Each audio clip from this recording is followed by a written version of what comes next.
There's a couple of people. We're going to get into it now because a woman has lost 620,000 dirham because she sent this guy money in a dating app swindle. And there's a Dubai link here. So this is not the story you want to hear if you're looking for love on dating apps. A woman in search of a husband on a dating app in Dubai was conned out of 620,000 dirham. He was a man pretending to be an officer in a Western Army officer. This is all according to the Khaleej Times. He told the woman that he was living in the UAE but suggested that they could move to the States after they married. He even shared pictures of the man he was meant to be, or said he was, but told her that he couldn't video call her at all as it's not permitted in the army base. Then he began to ask for money. He needed the money to allegedly find someone to replace him in the army and to start a new life together. According to the report, when she sent money, she didn't hear of him ever again. The messages stopped when she said the money. 620,000 dirham.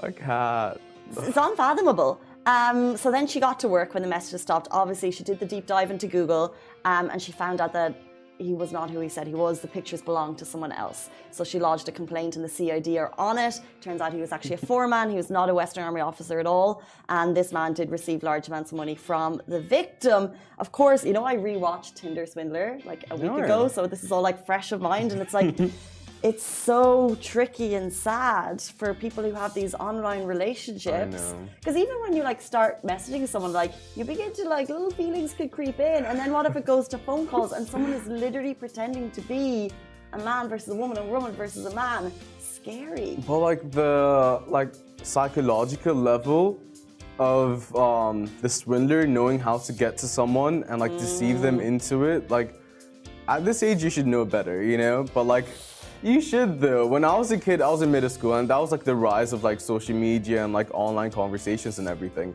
But like at this age, like I'm not knocking her down, but like I'd be super sus. I agree. We all in general online, like giving away our details in any way, shape or form online, you need to be careful. You never know who's at the other side. But just rewatching the Tinder Swindler, the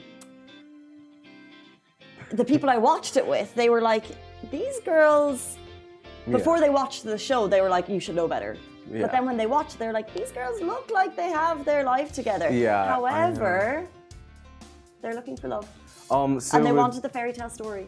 We all want the fairy tale story. I know, but then the fairy tale comes in a private jet and they hop on, you know? And then the private jet guy's like, hey, can I have 20,000 dirham? And they're like, okay. And then he's like, can I have 50,000 dirham? They're like, okay. Yeah, okay, that's a complete different story because that's true. They did have like the best of what he can offer, which obviously wasn't like his. Casey, I have a date tonight with someone that slid into my DMs and now I'm super paranoid. Interesting. So it's an Instagram account of someone.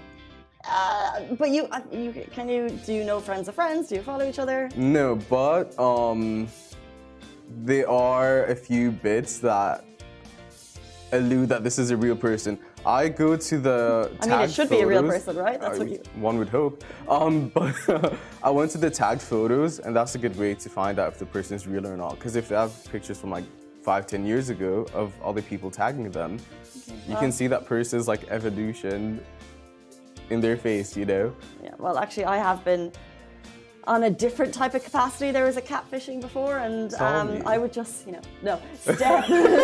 step. Proceed with caution, be safe. You should not give any details online. Don't give away your phone number. If it means you won't find love, Shahir, that's what it's going to have to mean. So be it.